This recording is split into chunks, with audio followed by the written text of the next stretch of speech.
You're listening to the Hour of the Time. I'm William Cooper. And I'm Pooh. Would you like to start us off tonight, Pooh? Yeah. Go for it. Okay. I pledge allegiance to the flag of the United States of America and to the republic for which it stands, one nation under God, indivisible, with liberty and justice for all. Well, thank you very much. You're welcome. Ladies and gentlemen, as promised, here are the new frequencies and the satellites which we will be broadcasting on beginning Monday night, October the 31st. 3 times each night on satellite, 4 times each night on 3 different frequencies. We will be heard at 7 p.m. Central Standard Time. That's 7 p.m. Central Standard Time on satellite Galaxy 4, channel 15, 7.55 megahertz. That's Galaxy 4, channel 15, 7.55 megahertz. We will also be heard on WHRI at the same time, 7 p.m. Central Standard Time at 7.315 megahertz. That's 7.315 megahertz. Now, later that evening at 11 p.m. Central Standard Time, we will be heard on 2 satellites and 3 frequencies. 2 satellites and 3 frequencies. That's at 11 p.m. Central Standard Time. We'll be heard on Galaxy 3, channel 17, 5.8 audio, I believe it is, and also on Galaxy 4, channel 15, 7.55 audio, and also on 7.64 audio. We will be heard on the Hawaii transmitter of WHRI, that's 9.930 megahertz, 7.315 megahertz, that's 7.315 megahertz, and on WWCR, 5.065 megahertz, that's 5.065 megahertz. So, ladies and gentlemen, make sure that on Monday night you tune to all of those different satellites and the shortwave frequencies. Pick the one that you like the best, and that's where you should be able to hear the Hour of the Time. We're going to talk about UFOs again tonight, the secret space program, and a few other wild and crazy things. So, folks, don't go away. I'll be right back.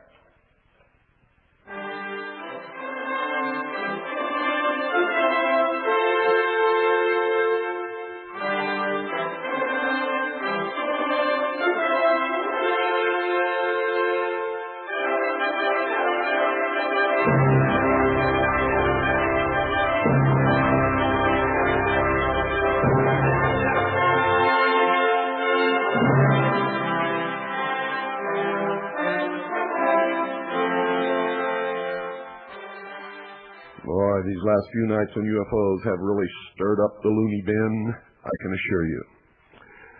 Got a letter from somebody named Lita, and a few other letters from people castigating me, saying that I chickened out. Saying that I'm not telling the truth when I say I don't know if extraterrestrials are real or not. And they cite passages from my book, which they have not read. They claim to have read it, but like most who read my book, they have not read it. So I'm going to read them the parts that they skipped. And I'm also going to tell you, despite everything that's written in this book, there is no proof for the existence of extraterrestrial life in the universe or on this earth or in our skies. There are letters written by people who cannot be found, people who wrote letters who can be found who will not comment on the letters.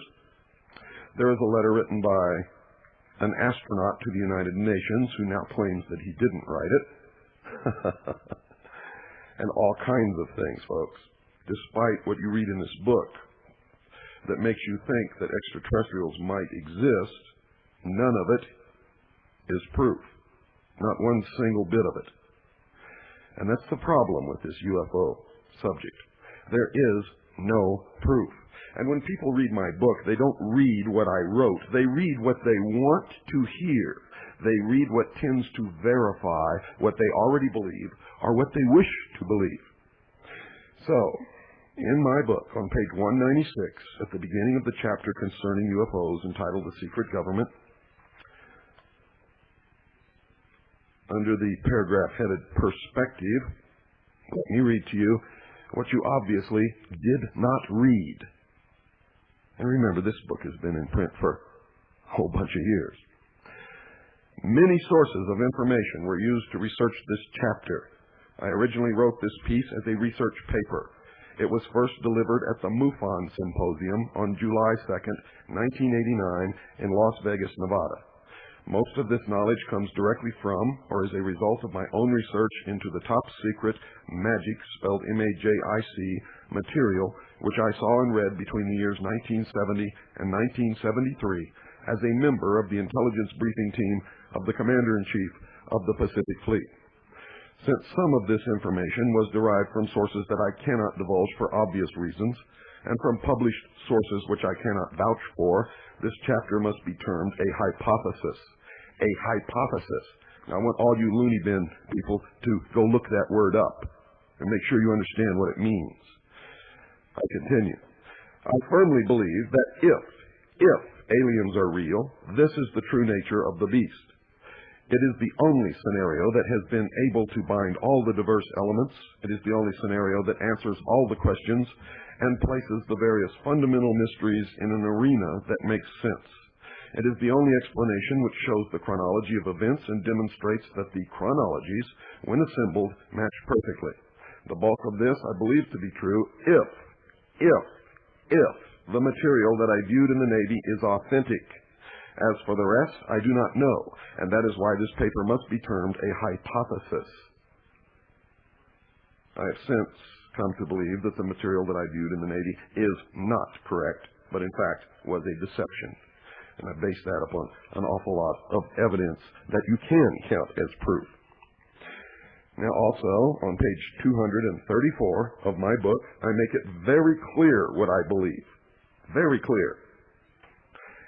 In conclusion, number 5, at the end of this chapter on page 234, I say, and I quote, "There is always the possibility that I was used, that the whole alien scenario is the greatest hoax in history, designed to create an alien enemy from outer space in order to expedite the formation of a one-world government.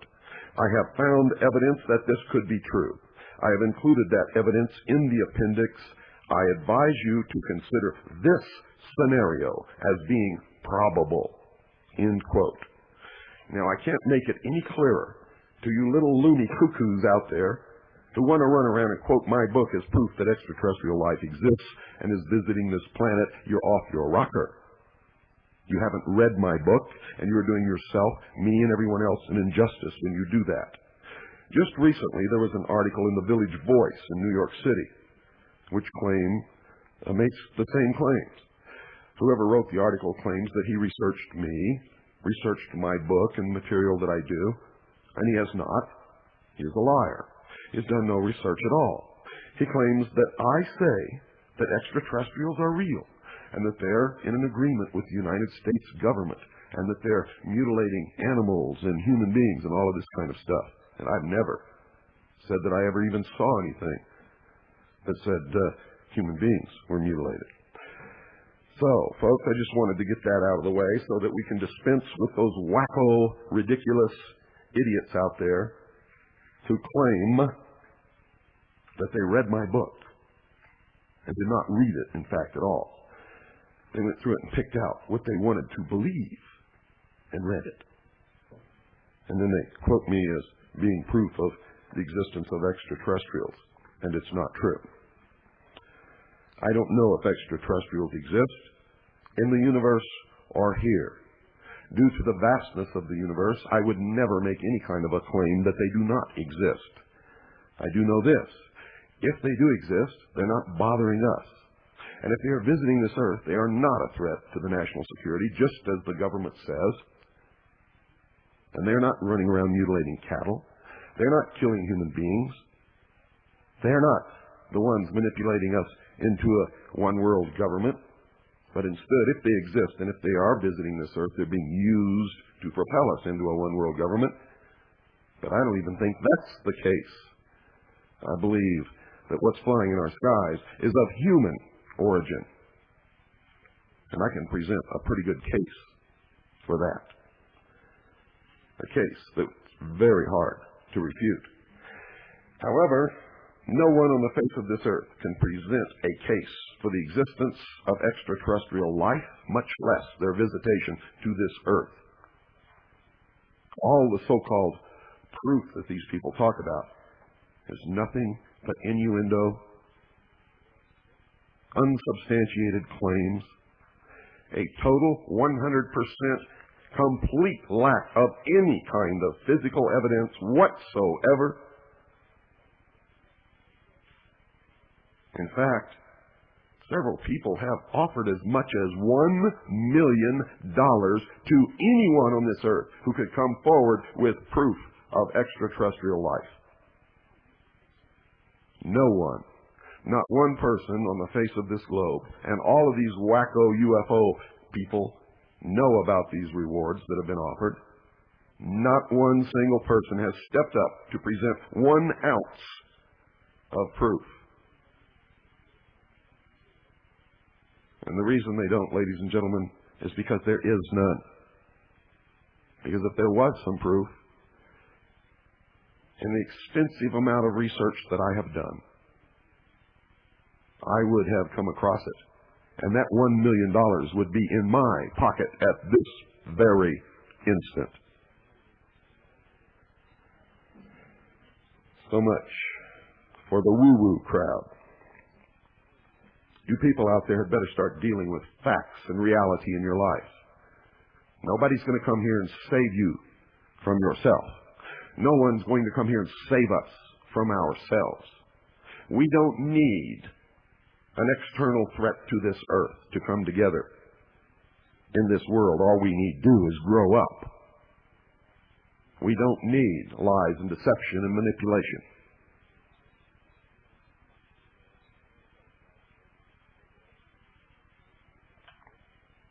If you have any brains, you might understand that.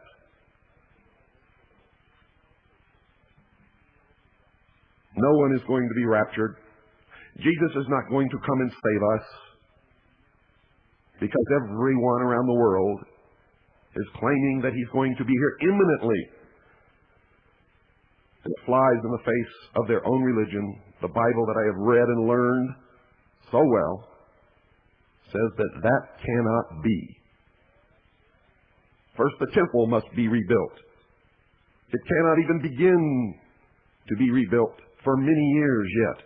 And it will take many years to rebuild it. And then certain things have to happen after that before Jesus can ever begin to come back, if you believe that what you're reading in the Bible is true. Look around at this earth. Somebody called the other night and said the extraterrestrials are here to help us. Help us? Where are they helping us? He doesn't even know if they exist, and already he's got them helping us. Where? Show me. Show me where extraterrestrials have fed starving populations on this earth, or stopped a war, or prevented an innocent man from going to the electric chair. You're living in delusion, and it is of your own making, because you are sheep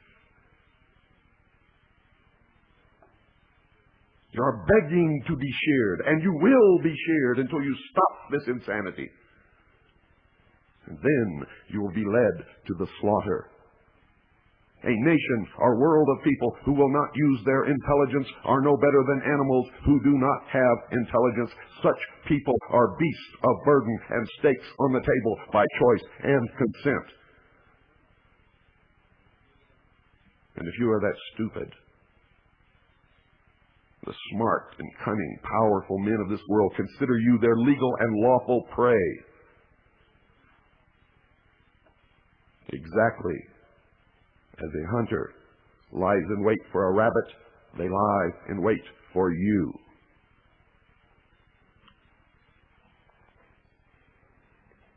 Amazing. And never cease to be amazed by the stupidity of the average man and woman in this country. A country where there should not be any such thing at all. Out of all the subjects that I've discussed on this radio broadcast, I've never gotten such a huge response as I have in the last couple of days, which tells me that more people are more concerned about UFOs and extraterrestrials than they are about their country, their constitution, or their personal liberties, which makes me believe that what you're going to get as a result of it is exactly what you deserve.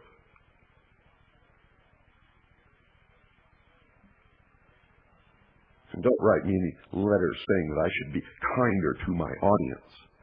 When my audience shows me that they have some brains, I will be happy to be kinder to them. But you see, I've learned something in my own life, my early life, my life of stupidity when I wouldn't listen to anyone. And when no one gave me the expectations that I needed to be able to excel and use my brain and become a real, thinking human being, I learned that people will live up to what they're expected to live up to. So if I'm nice to you and tell you that everything is hunky-dory and just wonderful, you're going to be stupid forever. I will not stand for it. Because I don't want to lose my liberties. I don't want to lose the Constitution and Bill of Rights. I don't want to lose this great nation. So I'm not going to pretend that everything is okay, because it's not. I'm not going to pretend that you're great wizards sitting out there full of knowledge and wisdom. I'm going to tell it like it is. Some of you are smart. Some of you are real patriots. Some of you understand what is going on, and some of you are fighting the good fight. The rest of you are stupid. Sheeple, you will be sheared. You will be led to the slaughter, because the few of us that are awake cannot save you. Our numbers are not great enough. And if that doesn't impress you, I don't know what will.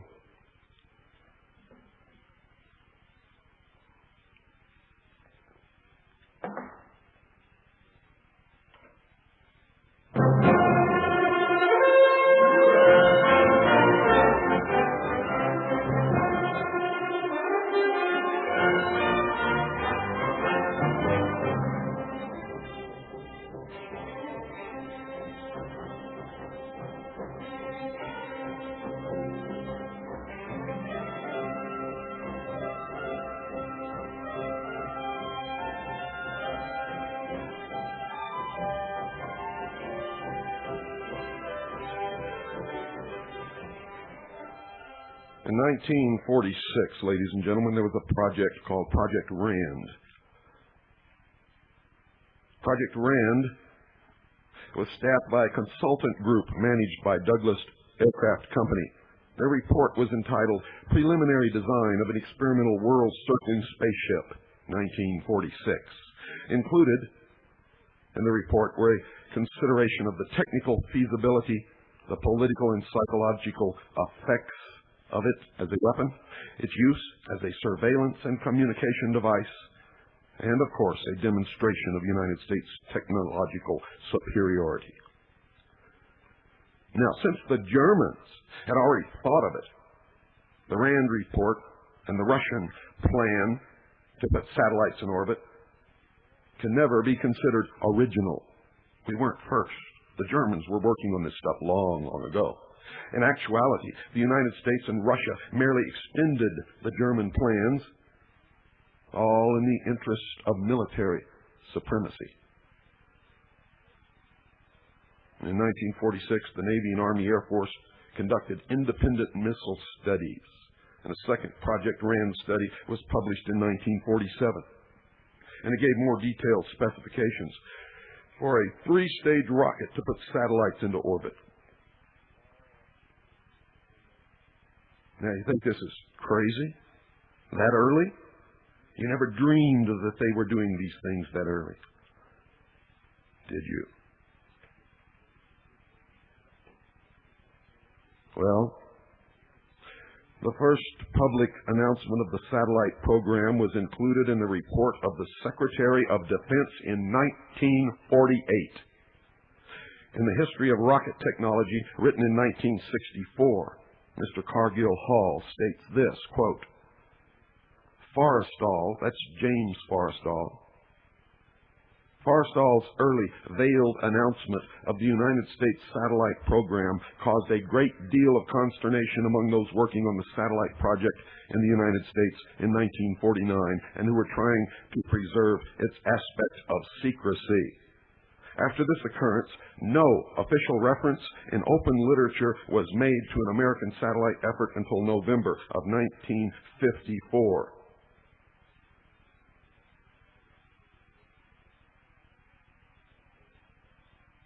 Wake up.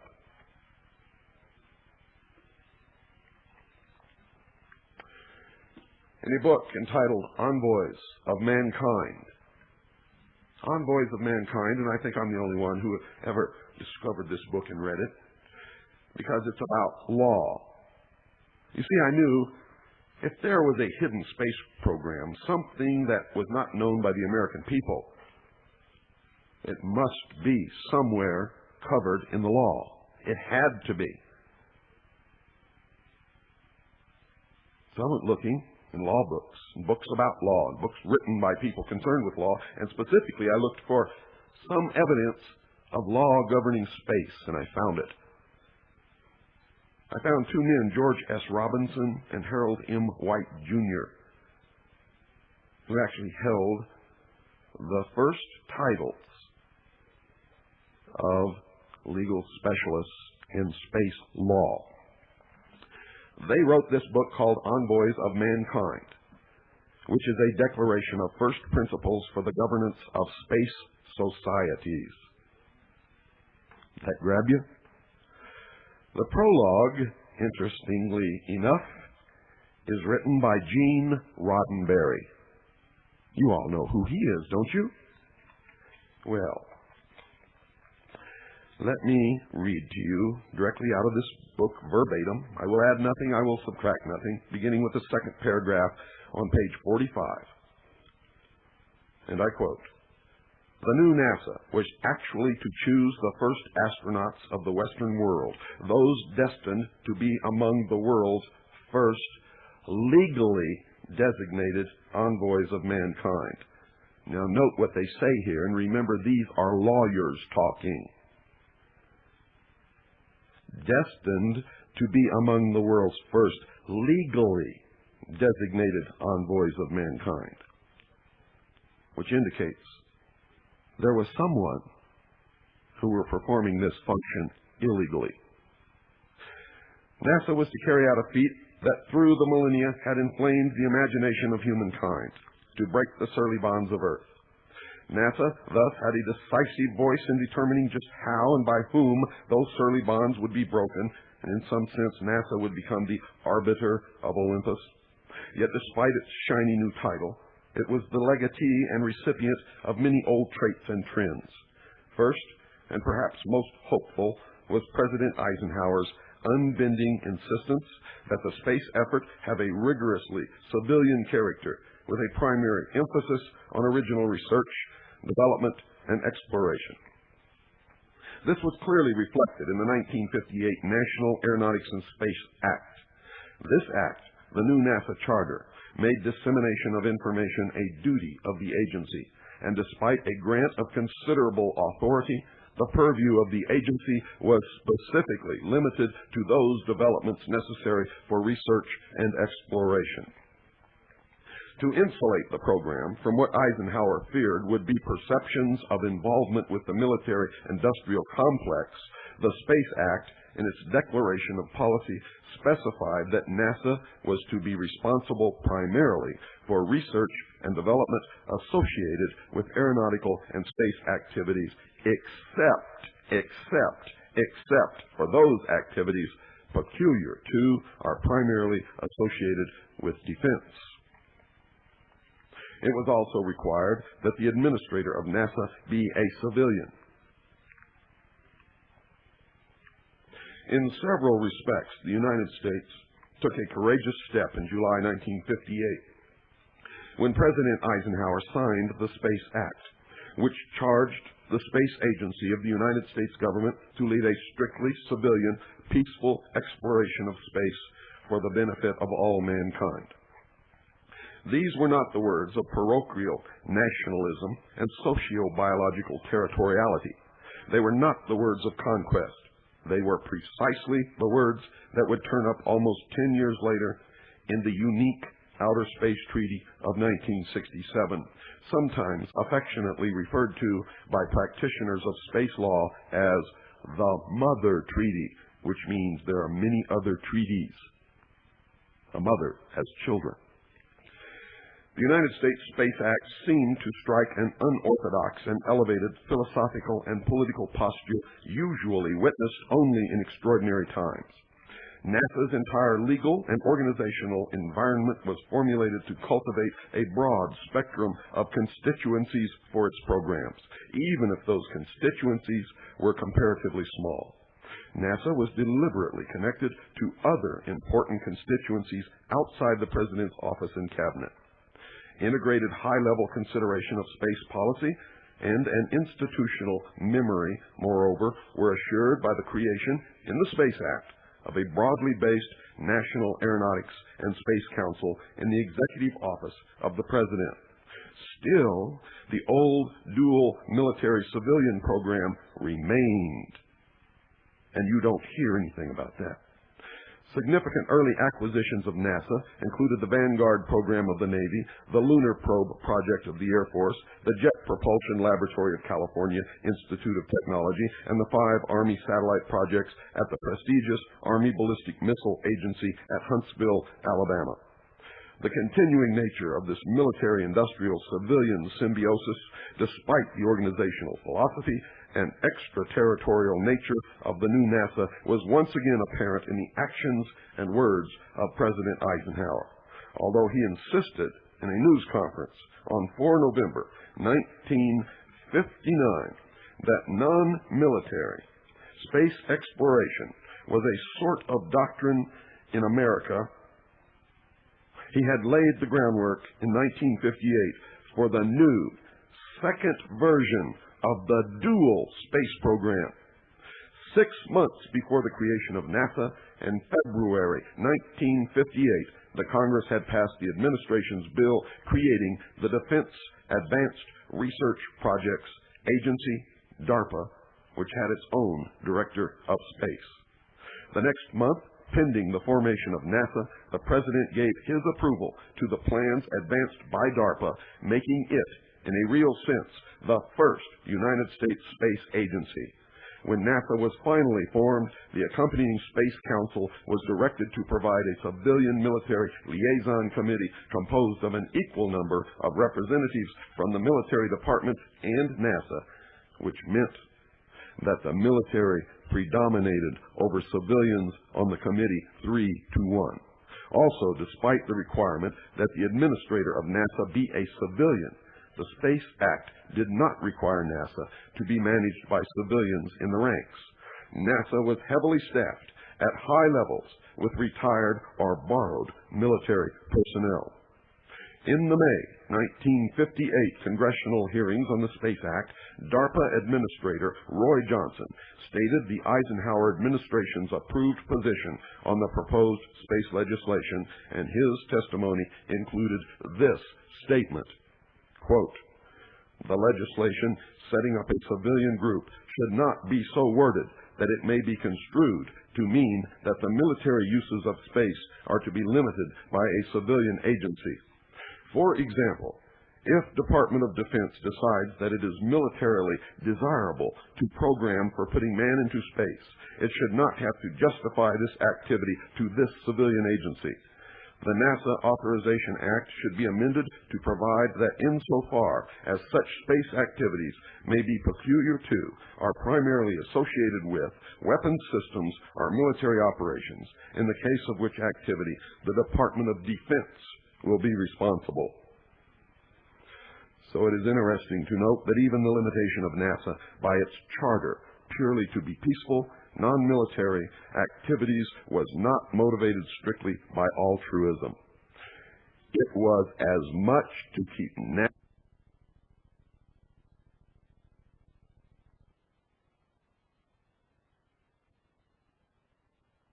one more time to you so that you will understand truly what I'm telling you. Even the limitation of NASA by its charter purely to peaceful, non-military activities was not motivated strictly by altruism. It was as much to keep NASA out of the military's business as it was to keep the military out of NASA's business.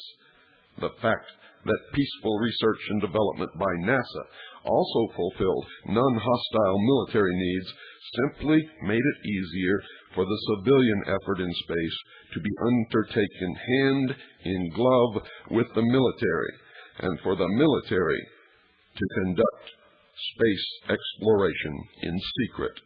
The Space Act made the intent of the relationship quite clear when it indicated that a primary objective in establishing NASA was to achieve, quote, "the most effective utilization of the scientific and engineering resources of the United States with close cooperation among all interested agencies in order to avoid unnecessary duplication of effort, facilities, and equipment," end quote.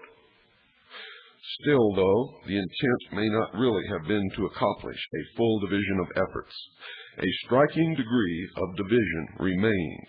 It was undeniable that an open civilian program was created for the exploration and exploitation of space on an internationally cooperative basis for the benefit of all mankind, with accompanying man-in-space publicity hype and space extravaganzas that convinced most of the United States population, as well as most of the world, that it was the only United States program. It was not. There was also a secret commitment to a secret space program, the highest priority having been given to space research with a military application, and there was significant military involvement and interest in the new civilian space program as well.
Ladies and gentlemen, this voyage into the outer regions of the universe has been provided free of charge, and your tickets were furnished by Swiss America Trading.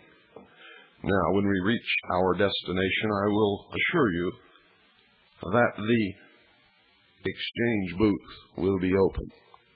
For the people that we are going to visit are not as stupid as we are, and they will only deal in gold or silver coins. So I urge you to avoid the rush to the money change booth before we dock in the satellite orbiting our destination. The booth is open now, and for your convenience, we have runners who will be happy to come to your seat and conduct the business with you right there. Pick up your phones on your technologically correct space seats and dial 1-800-289-2646. That's 1-800-289-2646. Do it now.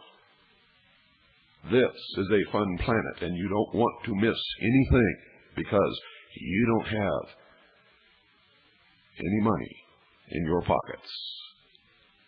1-800-289-2646. One of our beautiful runners, male or female, depending upon your own personal choice, will be with you post haste.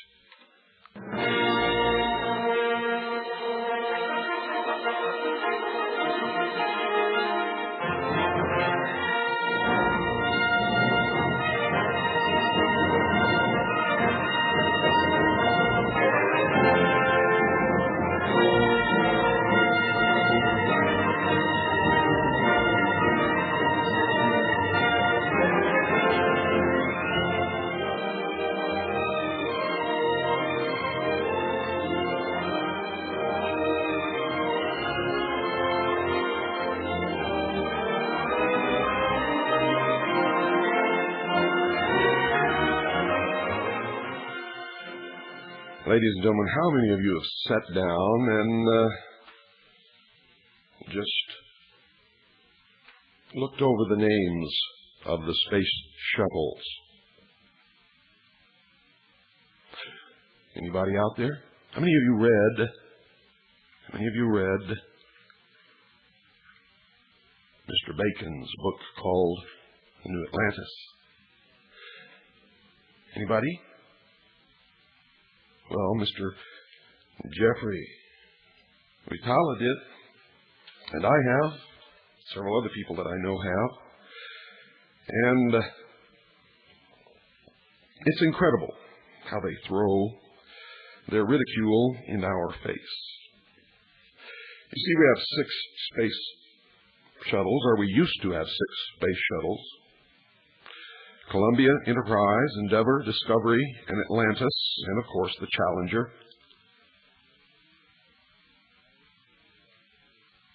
Columbia is also the name of Washington, D.C., the district of the occultists who have infiltrated our government. The Enterprise is one of the names of the plan to bring about one world government, as I have indicated to you over and over. Endeavor is the great undertaking of the Enterprise.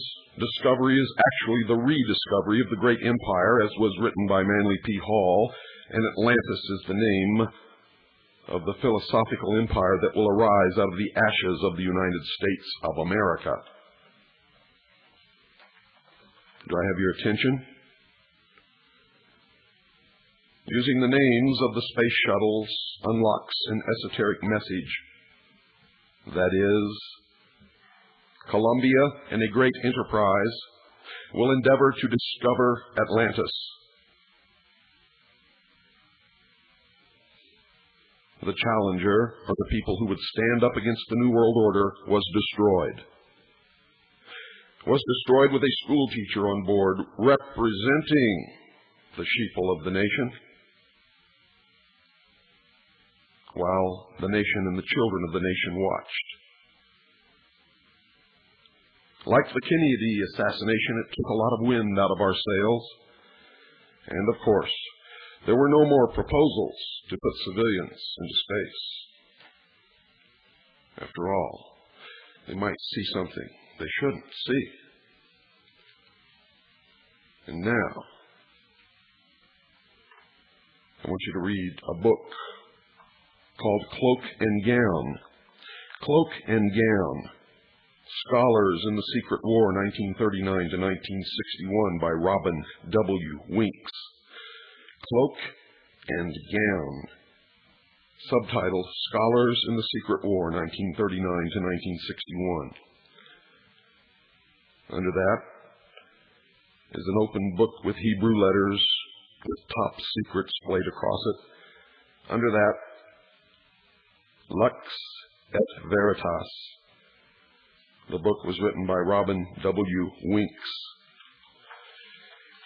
and published by William Morrow and Company, Incorporated, New York, copyright 1987.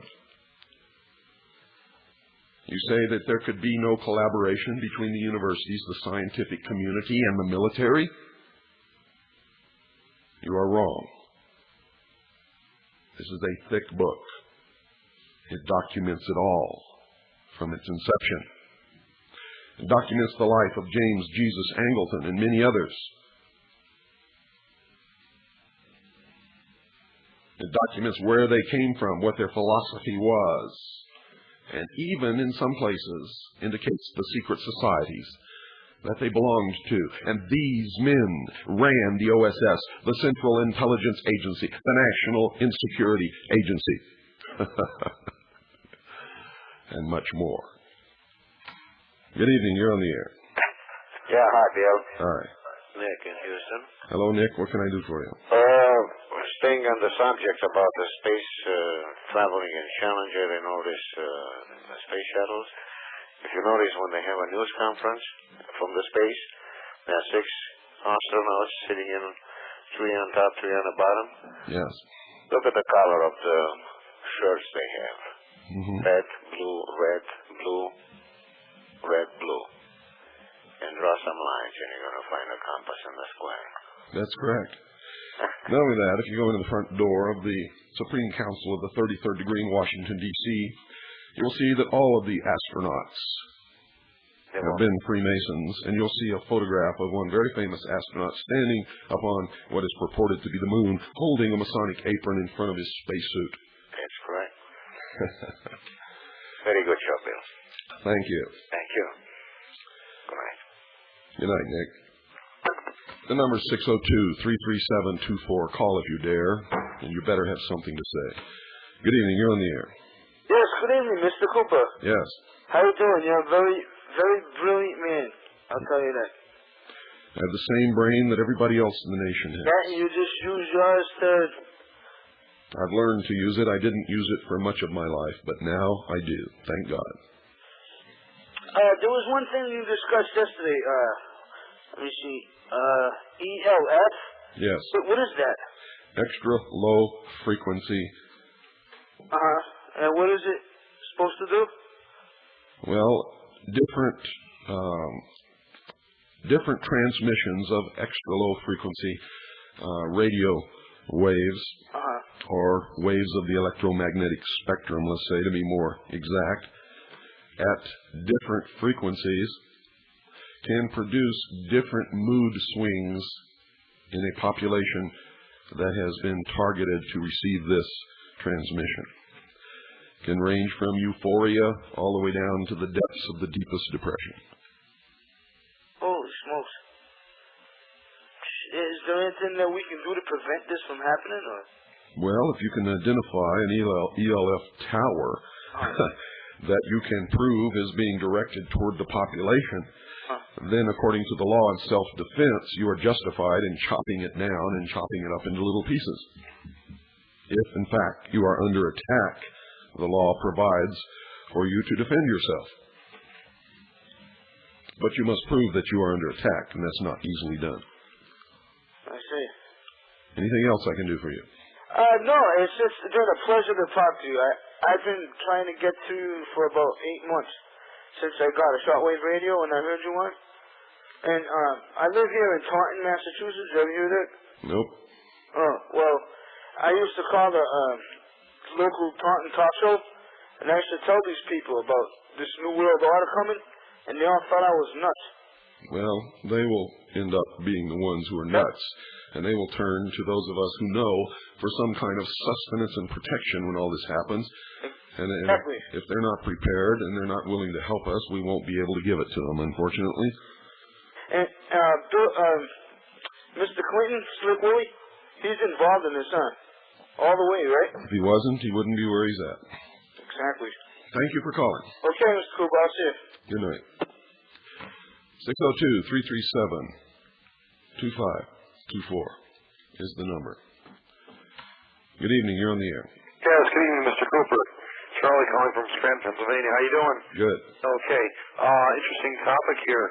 I have in my possession here a aircraft model kit called the Flying Disc from Area S4 outside of Papoose Lake next to your Area 51. It's based upon a bullshit story by a phony named Bob Lazar. Absolutely. And here's the model kit for the Sheeple. Yeah, it's a total fraud. Total fraud, and absolutely. And you know what's horrendous about this? What's that? On the wrapping of each model piece is made in USA. Of course. So this is something here for the sheeple, and it comes complete with little aliens too. Yes. So they can color them to suit. Bob Lazar was never a physicist, never graduated from MIT, Right. never worked as a physicist at Los Alamos National Laboratory. He is a complete 100% total fraud. Absolutely correct. I found that out a few years ago through conversations with other people. Yes. Okay, you have a great show, Bill, and it's a pleasure listening to you. Thank you. And we'll let you get on to another caller. Thank you. Thank you for calling. All right, bye-bye. 602-337-2524 is the number. Good evening. You're on the air. Yeah, I just don't think that you understand Jesus' teachings too well. Good night, loony bin. There's another loony bin out there. You don't understand freedom too well. You don't understand this country. You don't understand the Constitution, and you do not at all understand the consequences of your intolerance of other people's freedom as long as they don't hurt you, dummy. It is people like you who are destroying this world. Leave people alone. Practice your religion. Believe whatever you want. Good evening. You're on the air. Yeah, Bill, how you doing? Good. Listen, I just wanted to change the subject a little bit, and let me turn my radio down. Infrared. How do you defeat infrared? Is it true? That's not the subject. I can't believe this. One guy wants to talk about my understanding of Jesus, and the other guy wants to talk about infrared on a night that we're talking about a secret space program. Good evening. You're on the air. Billy Cooper? Yes. A neighbor from Yuma, Arizona. How you doing? My name's Joaquin. Hey, just a theory. Are we on the air right now? Yes, you are. Okay. The theory was, you know, all these movies are coming out, media putting out E.T., Close Encounters of the whatever kind. I got news for you. That started back in the early 50s. Right. You know, everybody's got a fantasy about the macabre or whatever.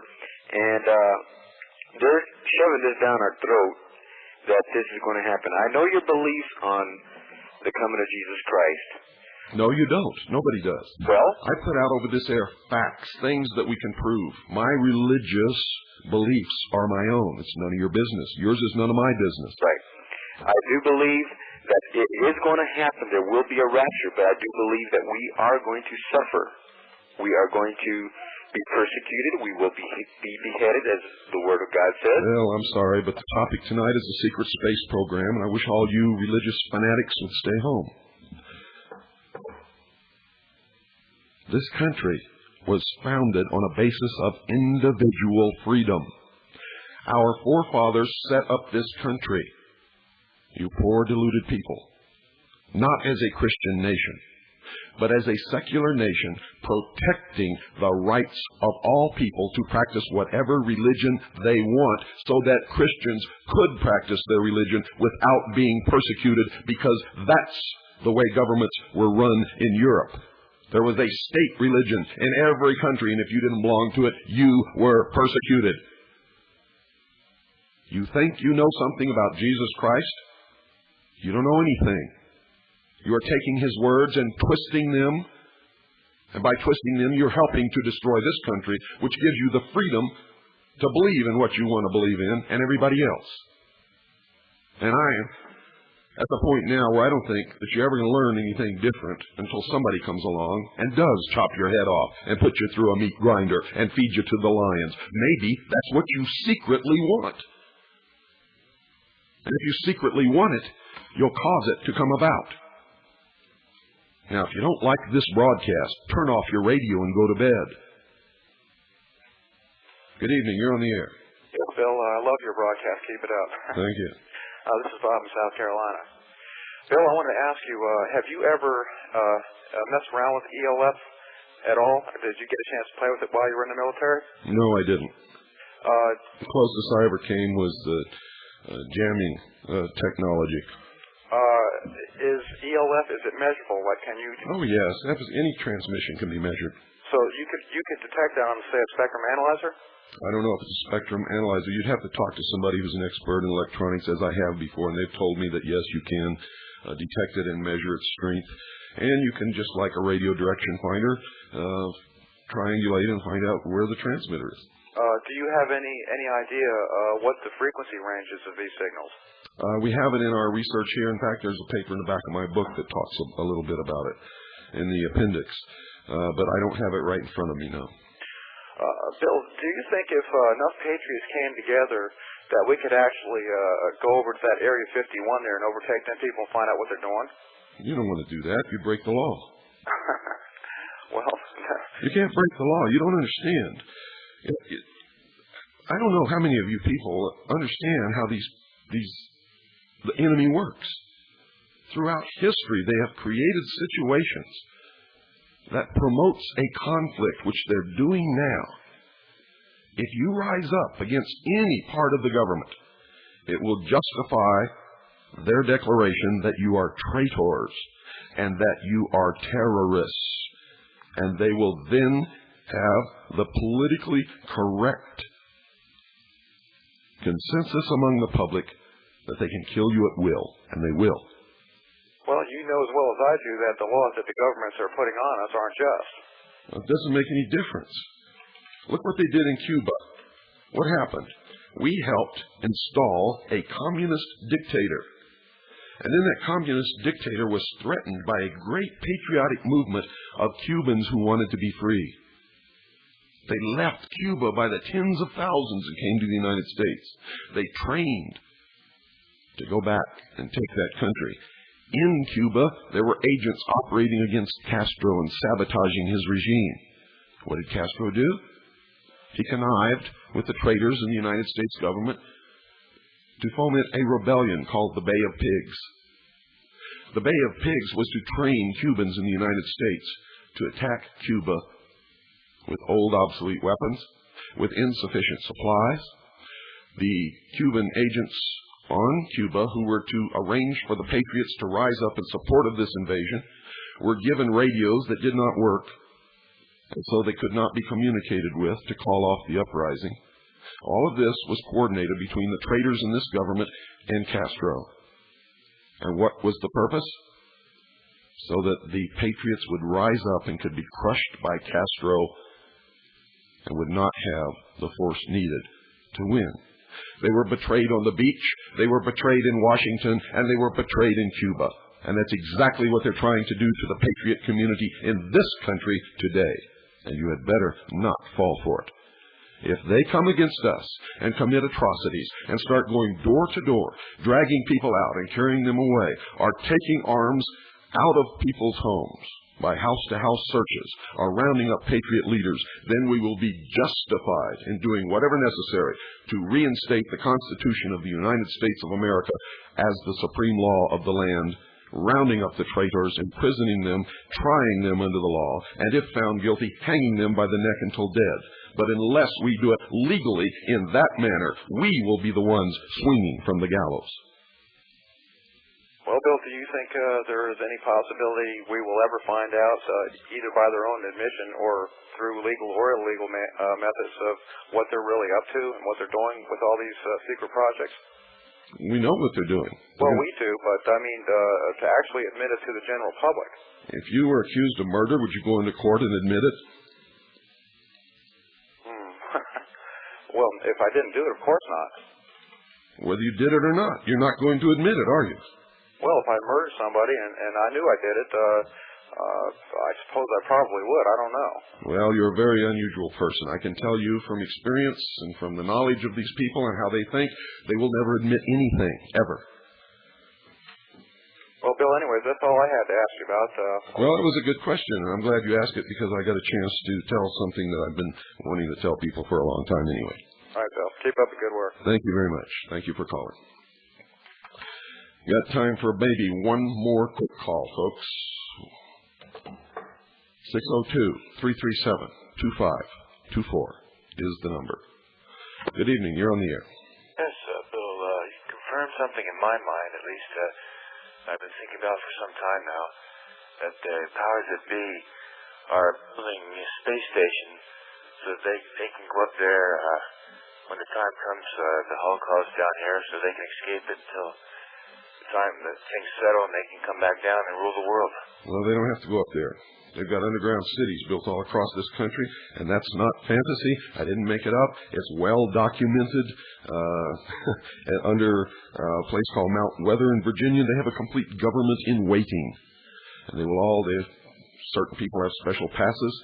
In a national emergency where they feel threatened, they'll disappear underground. They'll button up those sites. They're hard sites. An atom bomb won't crack it. And they'll just wait until everybody up here quits killing themselves, and then they'll come back up.